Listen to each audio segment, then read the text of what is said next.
Greetings, all Vaishnavas and Vaishnavis and Guru Bhai.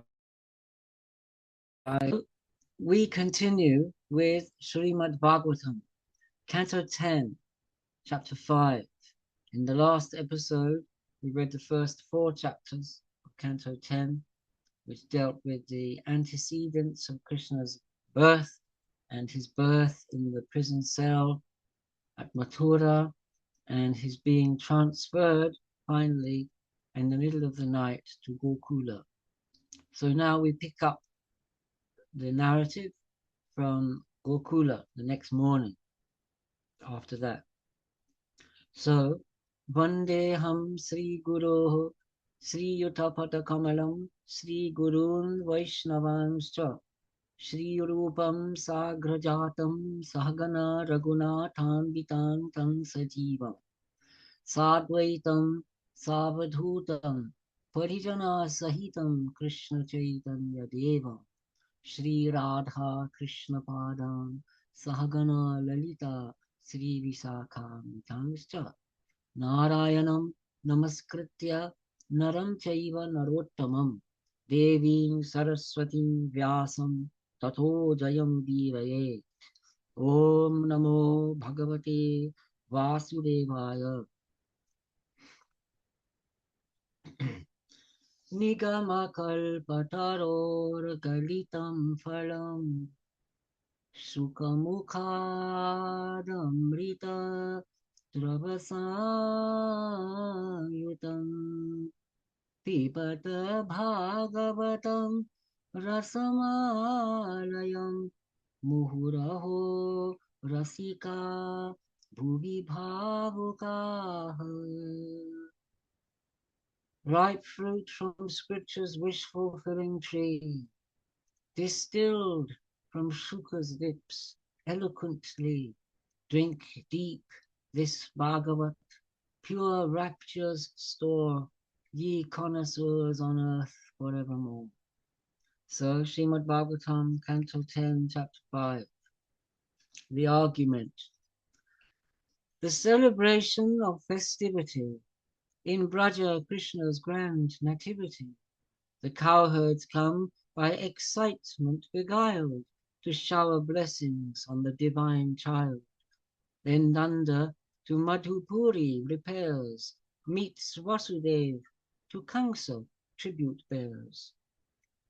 So now the text, Sri Shuka said, and now the noble Nanda found with joy his wife had been delivered of a boy, whereat he was with jubilation filled, and summoned bards and priests in ritual skilled, to celebrate with song and Vedic rites on the occasion of festive delights.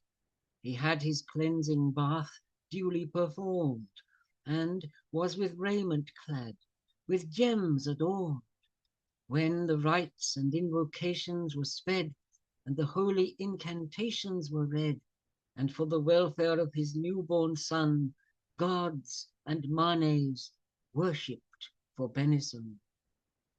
He gave to Brahmins, steadfast in their vows, 200,000 richly adorned cows, a full 100 pots gave in charity, and 7 great mountains of sesame, and gems and garments also he conveyed, and silken robes with rich golden brocade. Some things are cleansed by scrubbing, some by time, some things by washing off the dirt and grime. Some things are cleansed by gifts and charity, by sacrifice and strict austerity. Some things by sacred rites are purified, and some things by remaining satisfied. But the pristine state is gained when knowledge of the self has been attained. The Brahmins recited, the Sutras sang, benediction of Magadhas outrang, the Vandis auspicious blessings resound, the minstrels sang the drums re-echo round. In all Braja, all was sprinkled clean and swept, where wondrous auspicious items were kept, in houses, yards, and over every gate were wreaths and flags the towers decorate. The cows, the bulls, the youngling calves were dight with scented oil mixed with turmeric bright, coloured pigments, peacock plumes on the head, with cloth and gold and wreaths engarlanded. O King, the cowherds wore their best garments, with coats and turbans and fine ornaments, and most precious gifts in their hands they bear, and to the dwelling of Nanda repair. The cowherd dames, when they the news had heard, Yashoda gave birth to a son, were stirred. They decked themselves for the festivities with raiment, gem, and ointment for the eyes. Fresh vermilion on their faces glowed, which like the blooming lotus flower showed. Each one with rich gifts in hand thither hies, with oscillating breasts and bulky thighs. The cowherd damsels with gem earrings bright and necklaces were a wonderful sight, with lockets and with varied raiment dressed, their merry way along the path addressed. The flowers fall from their hair all the while as they proceed to Nanda's domicile. The motion of flower and ornament and milky vessel breasts were radiant. Their benedictions to the babe they gave. May you have long life and your people save. They sprinkled oil and turmeric and raised their voices, and the birthless one they praised. In honor of the advent of the Lord, Krishna, the supreme, infinite, adored, in Nanda's festive cowherd settlement was heard the sound of song and instrument. The cowherds were to festivity stirred, each pelted each with fresh cream, milk, and curd. They smeared each other with fresh butter too, and all around the milk sprinkled and threw. Noble Nanda distributed largesse to all the cowherds, ornaments and dress, and vast abundance of cattle wealth stored, and gave sutas and magadas reward, and vandins, reciters, and minstrels there received reward according to their share. And thereby all were highly gratified, who on their trade for livelihood relied. He sought to propitiate Lord Vishnu, that all welfare to his son might ensue. And the highly fortunate Rohini was honoured by Nanda with dignity. She moved about, clad in raiment divine, and did with necklaces and jewels shine. In Nanda's house there was wealth and content. His gain in cowherding he did augment. But since Hari dwelt there and was displayed, O king, 'twas then the place where Rama played. That's the goddess of fortune, Lakshmi. Nanda to other cowherds did commit Gokula's safety, and went to remit the tribute that to Kamsa was now due of his profit and trading revenue. And to Mathura city took his way, O Kuru prince, the annual tithes to pay. Vasudeva, hearing, rose from his seat, and came his brother Nanda for to greet, and knowing that the tribute had been paid to the monarch, went to where Nanda stayed. On seeing him, Nanda quickly arose, as body when the life air newly flows. So full of affection and tender care, he was delighted thus to see him there. And as with restless emotion he strove, embraced him with his arms, o'erwhelmed with love. Thus having been honoured with welcome fare, was comfortably seated on a chair, but distracted. After some pleasantries of his two sons, he made inquiries.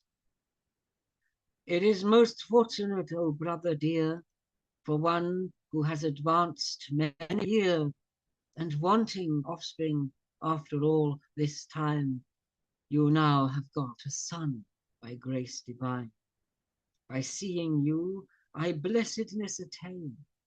Although I live, I feel new life again. For in the whirligig of existence, to meet a friend is a rare occurrence. To meet with those we love and wish to see is fraught with hardship and difficulty. For dear ones cannot stay together long, each driven by their pristine deeds along. E'en as floating wood and debris are seen, swept diversely along the river's stream. In the vast forest where you now abide, are you with abundance of grass supplied? Is there good water and increase of tilth? And are the people and cattle in health? O brother, there you know I have a son. Does he fare well under your protection? His mother too? He looks to both of you as his own father and his mother true. A person who strives for the threefold gain, as Vedic texts enjoin and rules ordain, so long his kindred are happy and hale, 'tis well, elsewise it is of no avail. Sri Nanda said, Ah me, all of the sons Devaki bare was slaughtered by Kamsa, who would not spare, and but one daughter did to you remain, but she straightway to heaven did attain. All beings have in destiny their source.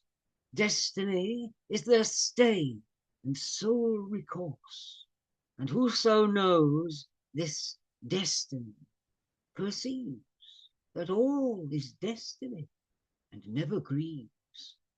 Sri Vasudeva said, well, now you have paid the tribute to the king, and we have had a timely fair meeting. It seems to me you should not tarry here. I see in Gokula portents of fear.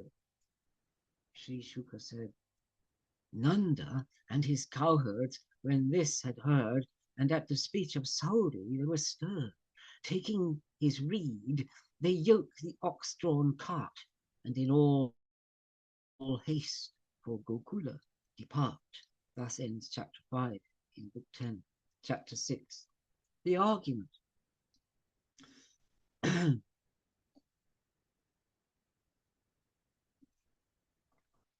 The ogress comes intent on death.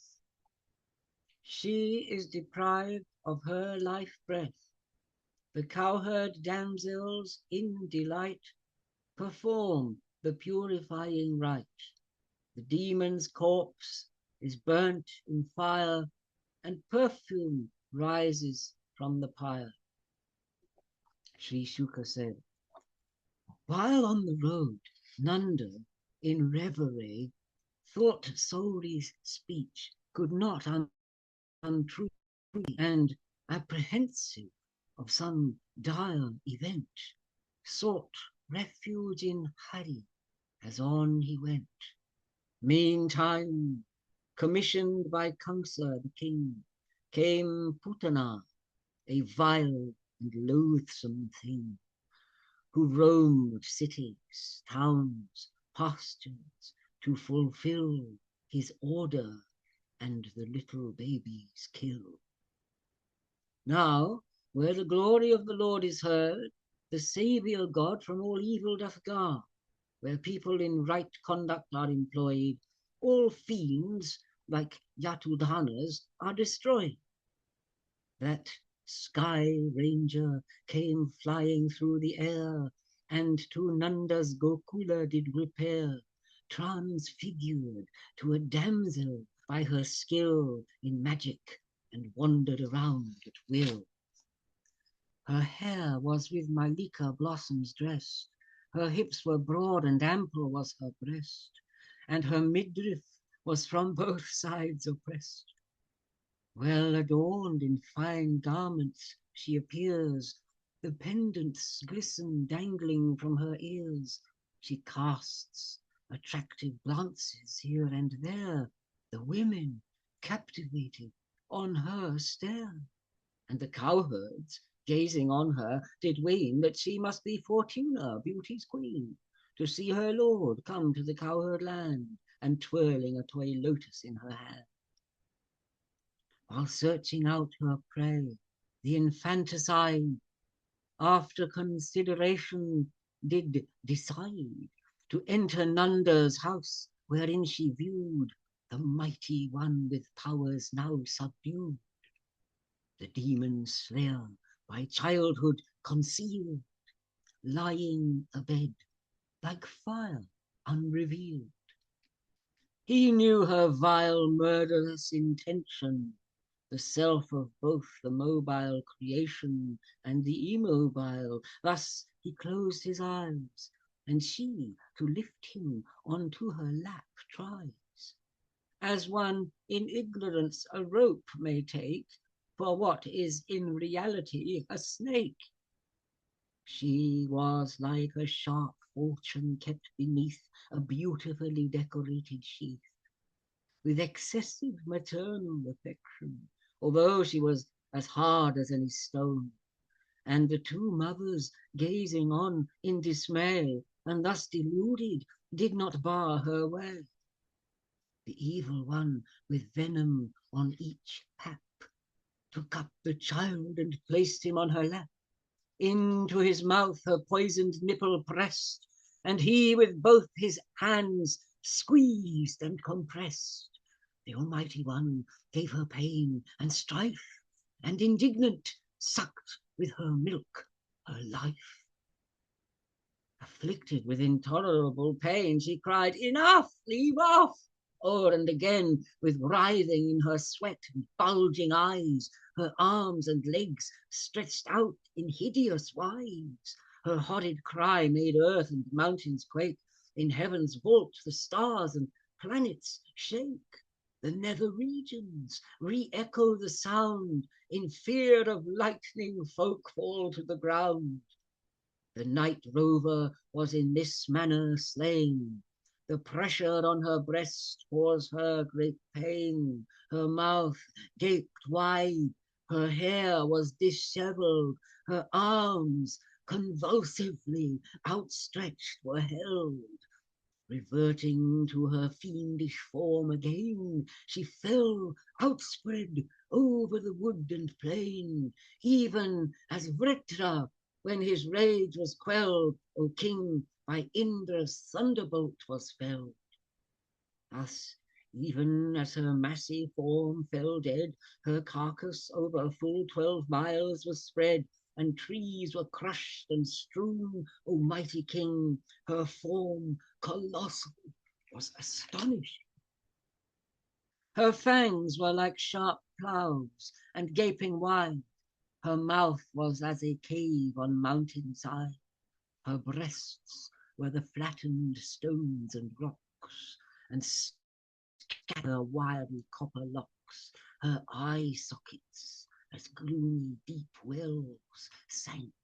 Her bulky thighs were as the river's bank, her arms and legs and feet stretched out along were the causeways firmly built and strong. On marking that gigantic carcass there, the cowherds and their wives were full of fear, and having heard her roaring were in shock, and shield their heads and ears the sound to block. They saw the infant playing on her breast, without the slightest fear, and toward him pressed. The cowherd dames then quickly to protect took up the child with filial respect. Both Yashoda and Rohini then led the other matrons, and ritual sped. The protective rites did with him and vow, which having done, waved the tail of a cow. They sprinkled him with urine of the kine, and smeared with cow dust, cow-raised dust and powder fine. Then they the mystic talisman impart, 12 names applied to each bodily part. At first they touch the water and then sip, to purify the hand and cleanse the lip, and thus for their own purity provide. Then on the child the seed mantras apply. May the birthless great God protect your feet, and may your knees by the Lord with jewels replete, and the Lord of sacrifice your thighs, and then tutor your waist and your abdomen, the horse-necked one, may he safety impart, may Keshava always protect your heart, may Isha to your chest safety provide, Ina your neck, Vishnu your arms beside, may Urukrama to your mouth afford protection, and may Ishwara the Lord protect your head, may Chakri go before, may Sri Hari who and he who the mace bore protect you from behind in every way, and demonic forces disperse and slay. May the bow wielder your protector be, known as the demon Madhu's enemy, and he who wields a sword safety provide, and may those both protect you on each side. From all the points may you be guarded well by he who bears the resounding conch shell. May he whose praises in high hymns resound protect you from above and on the ground. May Tarksha, king of birds, your savior be from all the plough-bearing divinity. May Hrishikesh your senses take care. May Narayana protect your life there. May the White Islands Lord protect your heart, and Yogesh to your mind safety impart. May Prishni Garbha guard your intellect. May the Almighty One your soul protect. May Govinda protect you while at play, and Madhava while sleeping as you lay. And walking, may Vaikuntha guard your way, and while seated, may your protector be the worthy consort of the goddess Sri. May that Lord to whom sacrifice is made, by whom the evil planets are dismayed, whom we supplicate and in faith entreat, afford to you protection while you eat.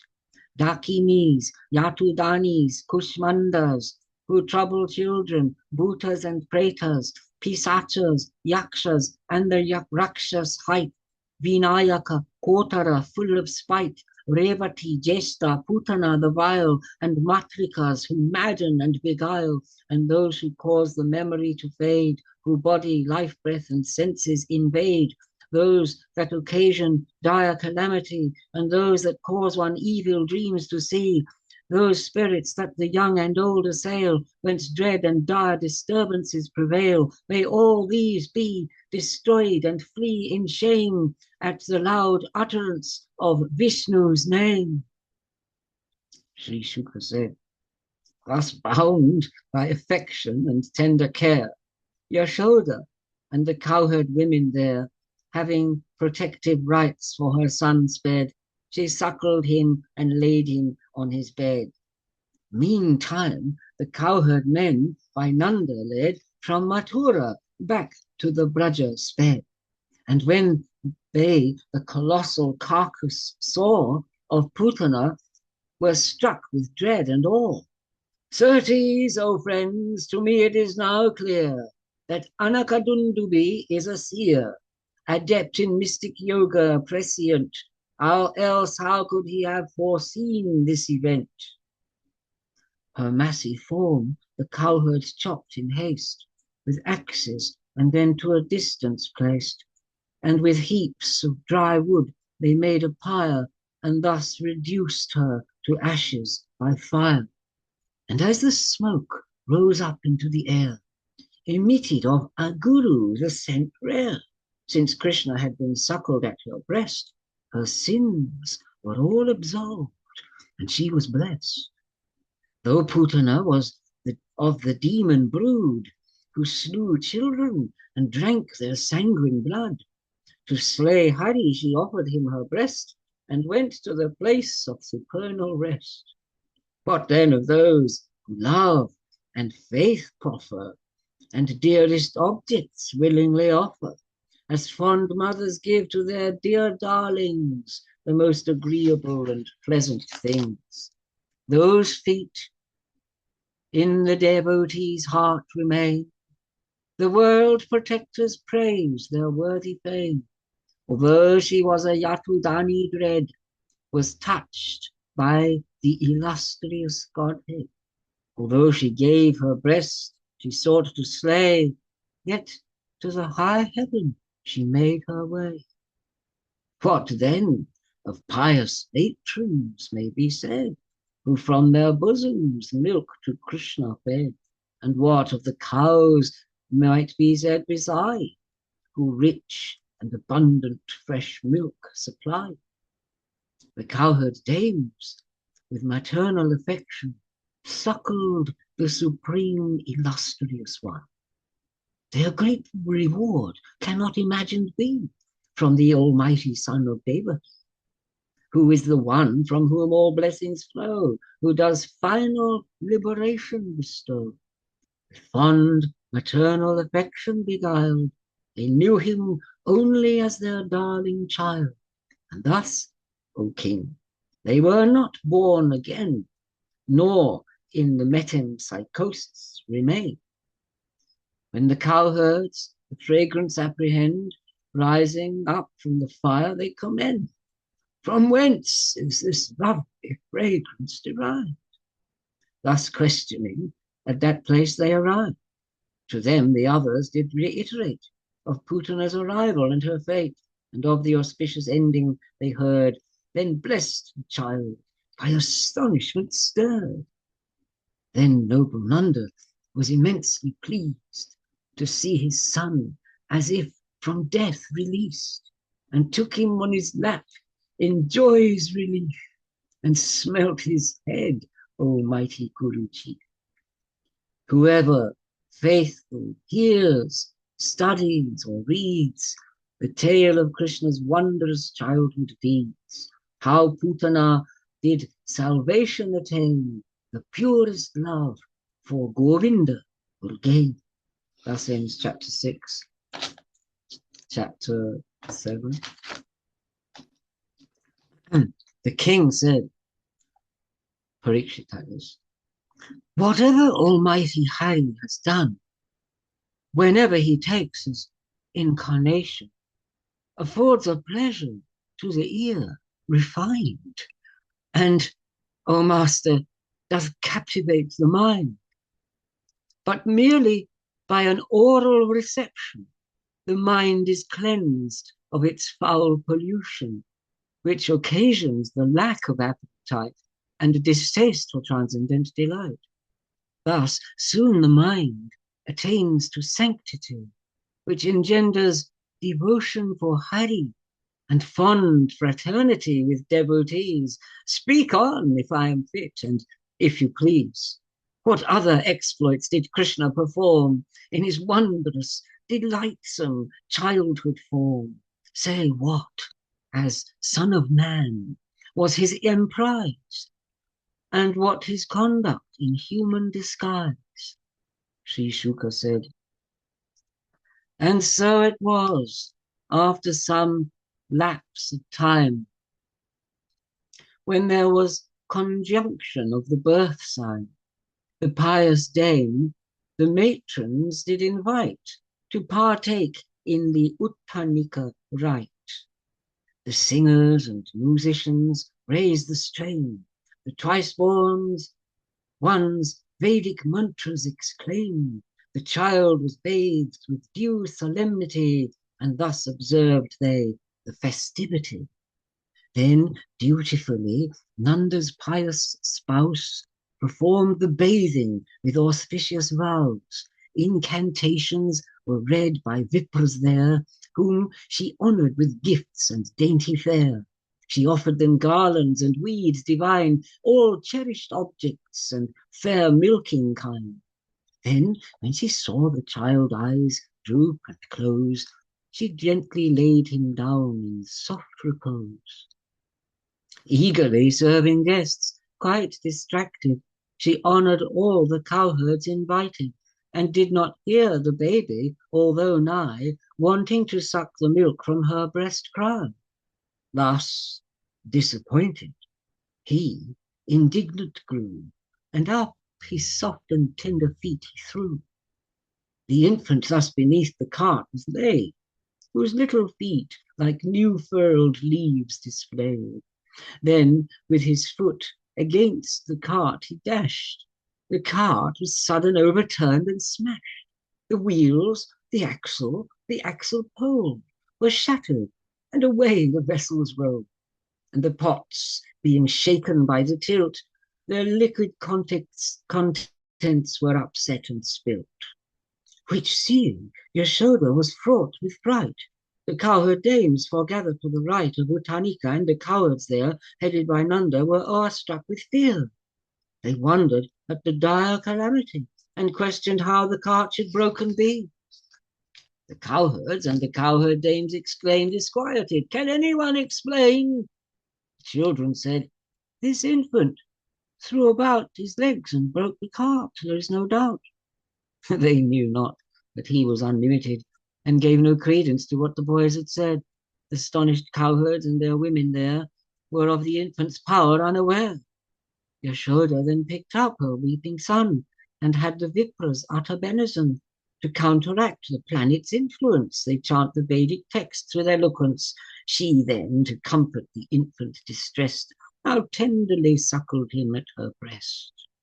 The strong cowherds repaired the cart in haste, restored the vessels that had been displaced, and then they had performed by Vipra's wise a propitiatory sacrifice, with curds and water, kusha grass, and rice. Those Vipras, without pride or jealousy, without hatred and sans hypocrisy, most accomplished and devoted to truth, their blessings never fruitless prove, forsooth. Thus for the child's benefit and welfare, the rites were sped with Rik and Sama prayer, and texts from the Yajur Veda were read, and on the child the sacred water shed. When the rites and observances were done, the cowherd Nanda, for his blessed son, then had the noble twice-born ones recite auspicious blessings to conclude the rite. Oblations into the fire they poured, and were supplied with rice for their reward. Then Nanda on those worthy ones bestows garments and wreaths, and most excellent cows, and all for the well-being of his dear son. He sought the Brahmins' worthy benison, and gave gold chains, and all their wants relieved, and they most gratefully the gifts received. The Vipras, who in mantras are adept, who are in articulation perfect, whatever speech or blessing they proclaim, are certainly never pronounced in vain. One day, the mother, contented and blessed, the infant held upon her lap and caressed, but suddenly his weight could not sustain. Heavy as the peak of a high mountain, the cowherd dame, by astonishment fraught, the refuge of the primal being sought. His weight, like the whole world, did her confound, and went to work, leaving him on the ground. Now, then, another Daitya demon came, Kamsa's slave, hight Trinavarta by name, who on his order cut the liquid air, and to the cowherd station did repair. And in his rapid course he downward bore, then with the babe into the sky did soar. Gokula was assailed by the whirlwind, which their eyes with dust, sand, and grit doth blind, and as he through the skiey region bounds, his fearsome laughter everywhere resounds. It was about 3/4 of an hour, while the pastures were darkened by the shower of dust. Yashoda came to the same place where she had left him, but now found no trace. Indeed, they could not one another see, and were bewildered by anxiety, The dust of Trinavarta filled the skies, and particles of sand blinded their eyes. Thus by the dust raised up by the whirlwind, the mother could her dear son nowhere find, and heedless fell into predicament, as a cow doth for her lost calf lament. When the force of the wind gan to abate, Yashoda could not her dear son locate. The cowherd women, when her weeping heard, they in lamentation with her gathered. All of them then express their grief and fears, and down their faces roll the piteous tears.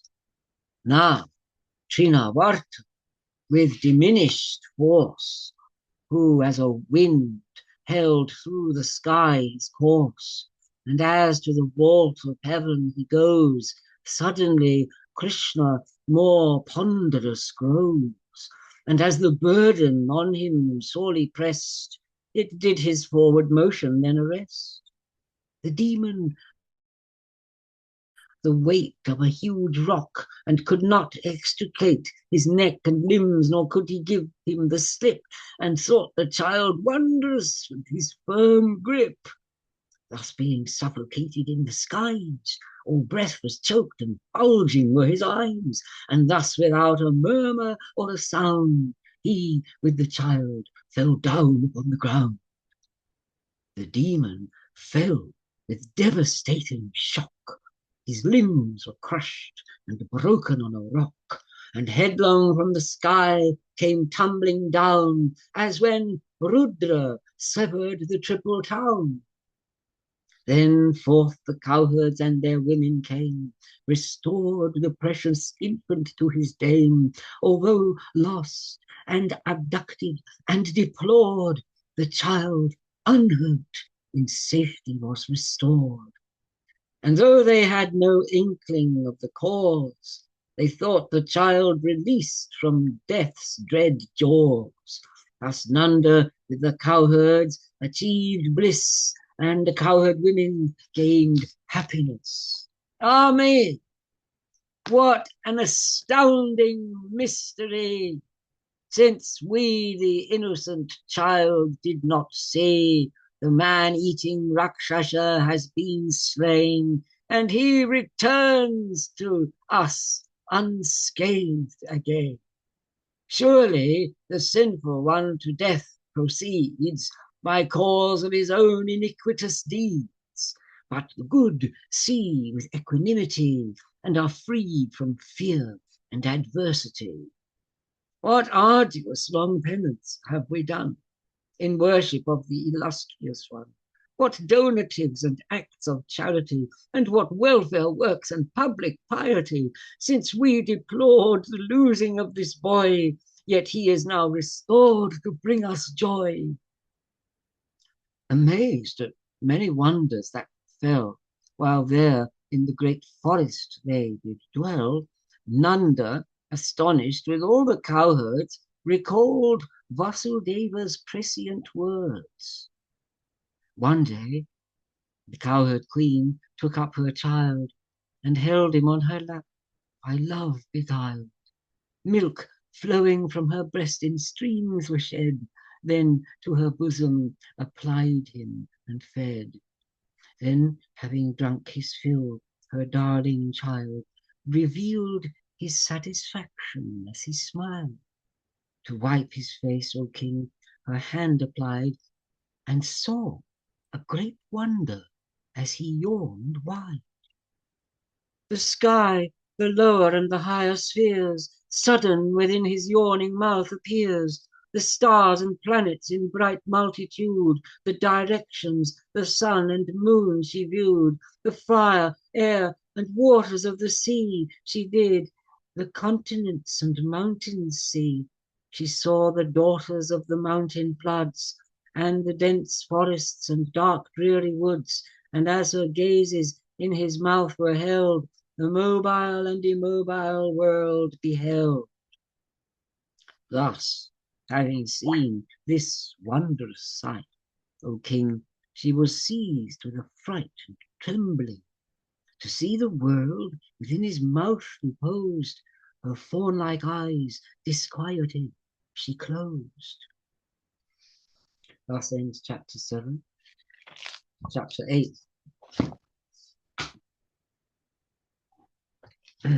The argument. Then Garga came, the boys to name. Yashoda saw, dumbstruck with awe, in sore affright, a wondrous sight.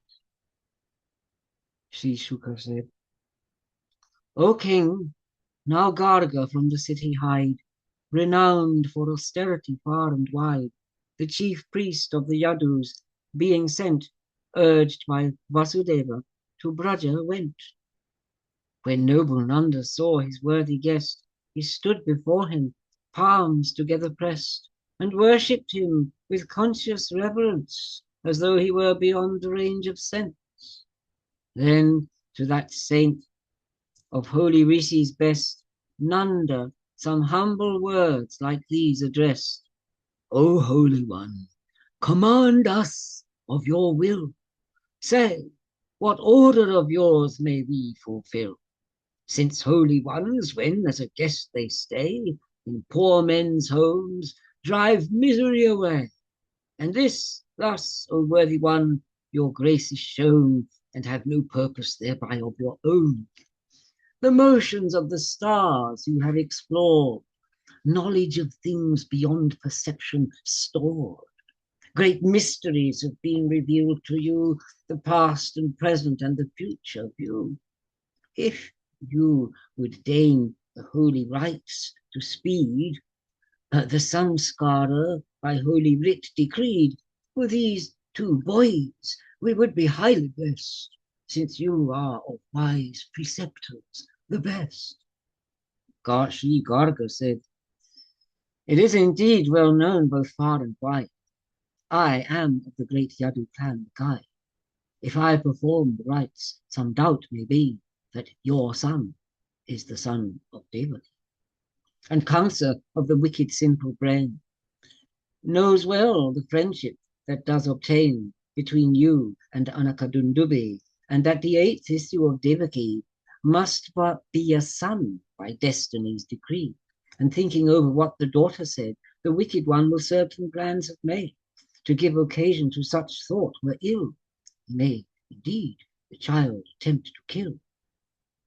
Sri Nanda said, O Holy One, O deign to grant your grace the right to speed in some solitary place, without the knowledge of my kith and kin, the twice-born rites and benizons begin.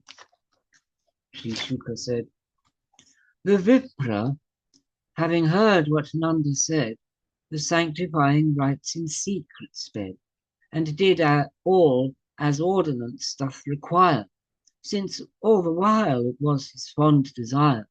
He gave each boy fine epithets and names in confidence, as holy writ ordains. Sri Garga said, this child, the handsome son of Rohini, the darling of his well-wishers shall be, and since he is the source of perfect joy, we give the name of Rama to this boy.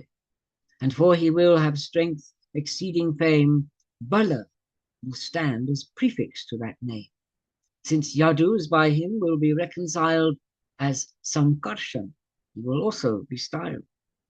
This young girl, in each age incarnate, once red, once white, then yellow, alternate, and now he has assumed a sable hue, therefore as Krishna shall be known to you. From Vasudeva on a time he came, so your son will bear Vasudeva's name. With many names, by deed and virtue shown, suggestive of his form and beauty known, by diverse names the people will him call. I know some, but they are not known to all. This gladsome child shall afford you content and fortune to the cowherd settlement, and by his influence you shall with ease surmount your sorrows and your miseries. O Lord of earth, when evil prevailed, anarchic Thebes the good always assailed, this child gave succor to the pious men, and thus established righteousness again. Whoso by fortune has love for this boy, no wicked adversary can destroy, e'en as those who on Vishnu's side remain, their safety and prosperity maintain. Therefore, O Nanda, cherish and hold dear this child, for he is Narayana's peer, in glory and renown and quality. Therefore you must protect him cautiously. Sri Shuka said, thus Garga, having these things imparted, he rose and to his dwelling departed. Nanda with joy heard what he did relate, and in himself felt blessed and fortunate. In time, Rama and Keshava would move on hands and knees, and round the courtyard rode. Their tinkling anklets made a pleasant sound, as slither they like snakes upon the ground, and rolling in the mud when they descry, and hear the anklets of a passer-by, they follow some distance, then fearful turn, and bewildered to their mothers return. They hasten to their mother's loving arms, who lift them up, enamored of their charms. Their chubby limbs are smeared with mud and grime, and thereby with augmented beauty shine. And as the mothers fondled and caressed, applied the lovely babies to their breast, and while upon their charming faces play delightsome smiles, new budding teeth display. What time to the cowpens the boys would go, their playful exploits of childhood would show. The tales of calves seized in a tug of war, dragging and being dragged across the floor. The cowherd dames their household chores forsook, the spectacle enjoyed as on they look. The mothers were distraught with anxious care, their boys might fall into some dread danger, from fire, ponds, beasts with sharp fangs and horns, from cats, dogs, knives, from birds and prickly thorns. O royal sage, in a short time with ease, Rama and Krishna no more on their knees, upon their legs and feet began to move, and through Gokula would wander and rove. Thereupon the Almighty One with his friends, along with Rama, playful the day spends. Whereon the cowherd dames and damosels observe with joy that all delight excels. The cowherd dames to the mother convey Krishna's restless, attractive childhood play, and talks upon his doings to prolong, to tell the mother gathered in a throng. He did the calves before the time set free, who drain all their mother's milk, while he, when for this deed was chastened and reviled, he innocently stood there and merely smiled. He contrives many devices, and steals fresh curds and cream, then eats his fill, then deals his leavings to the monkeys round him there, and does with them the creamy plunder share. And when they eat no more, the pots he takes, and all the empty pots smashes and breaks. If finding nothing, he makes the babies cry by pinching them, and then away doth fly. And when the hanging pots of cream he sees, but too high for his hand to grasp and seize, the contents of each pot to him well known, with blocks of wood and mortar upside down, he mounts the pile, and with a stone he breaks holes in the pots, and the fresh butter takes. What time into the dark parlour he goes, he with the gems upon his person glows. And all this he did while we were occupied, and carries on his mischief unespied. If challenged for his conduct, he replies with impudence, or blatantly denies. When we have cleansed our holy household shrine, he passes there both ordure and urine. To pilfer curds and cream he always strives, for which he divers novel means contrives. But lo, now see his face, how innocent! To see his countenance brings us content. Yashoda, gazing at his face and eyes, had not the heart her darling to chastise. With Rama and their cowherd friends one day, they were deeply absorbed in sportive play. The boys then with the news to the mother sped, and Krishna has been eating earth, they said. She seized Krishna and took hold of his hand, anxious for his health, and gan to reprimand. She looked upon his face with fear expressed, and being much chagrined, these words addressed: Wherefore, O child of restless attitude, have you been eating earth in solitude? Your elder brother and your friends all say that you have secretly been eating clay. O mother mine, their complaint I deny. I have not eaten earth, my friends all lie. But if you think that they speak truthfully, then look into my mouth yourself and see. If it be so, then open your mouth wide, and I will look and see what is inside. Thereupon the illustrious Hari, without diminishing his majesty, stretched open wide his mouth in childish joy, as if he were an ordinary boy. Therein she saw the universe in one, the mobile and immobile creation, the directions, the sky covering all, and on the surface of this earthly ball she saw the mountains, continents and sea, the blazing fire and the wind that blows free, the radiant moon, the stars shimmering bright, the circling motions of the heavens' height, of the luminaries, their course that steer above the firmament and atmosphere. She then perceived how by transmutation of ego sense, objects of perception, the senses of perception, and the mind evolved by gunas three in diverse kind. She saw the soul and how nature proceeds, how bodies are produced from prior deeds.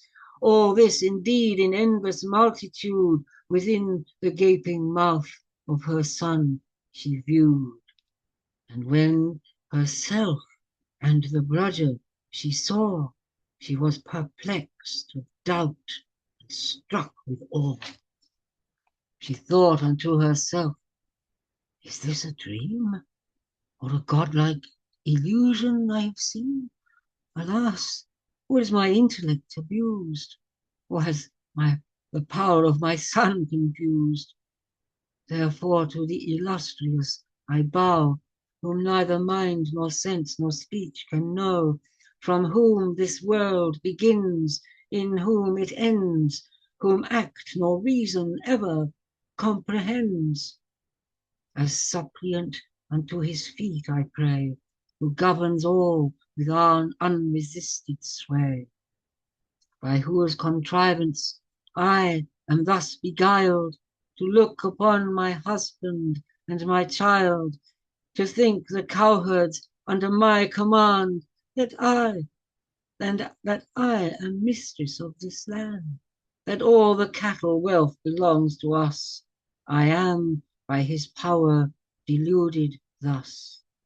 I therefore seek his feet as sanctuary, that he may my secure asylum be.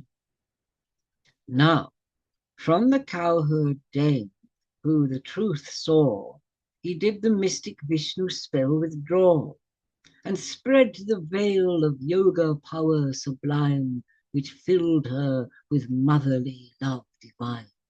Straightway, forgetting all that she had seen, whatever in his mouth that might have been, regaining her wonted state, she was blessed, and took her son on her lap and caress.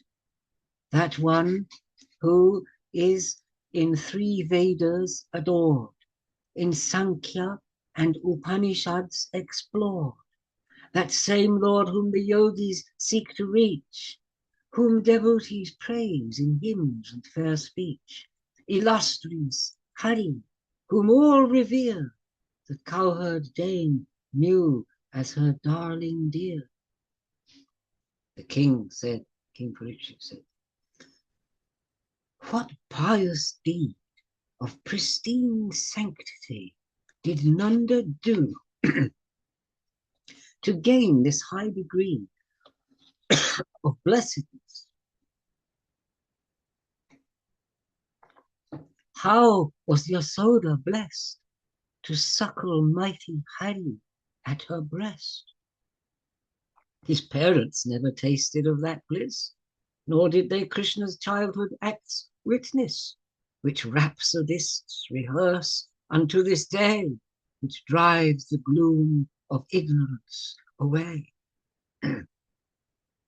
Sri Shuka said, Drona, best of Vasus known to fame, and his fair consort, called by Dhara's name, received Brahma's order with lowered head, and seeking further grace unto him said, when we are born on earth and there remain, may we devotion for the God attain, and perpetuate love for Lord Hari, and overcome misery easily. The one illustrious did this permit, and confirmed the blessing with, so be it. That same Drona as Nanda took his birth, and Dara was Yashoda here on earth. And so the pious pair gained high renown, and considered Janardhan as their son. Then with cowherds and cowherd dames began to dwell, O foremost of the Bharat clan. To fulfill the Lord Brahma's word revealed, the mighty Krishna in Vraja appeared, and there with Rama and the cowherds stayed, and sweet exploits of affection displayed. Thus ends chapter 8 in book 10 of the great and glorious Bhagavat Purana, the text beloved of swan-like saints, sung by the son of Vyasa. And there I'll pause. Wow, wow. I'll just turn off the microphone and then we can praise you till you're sick of it. Stop the recording then. Yeah?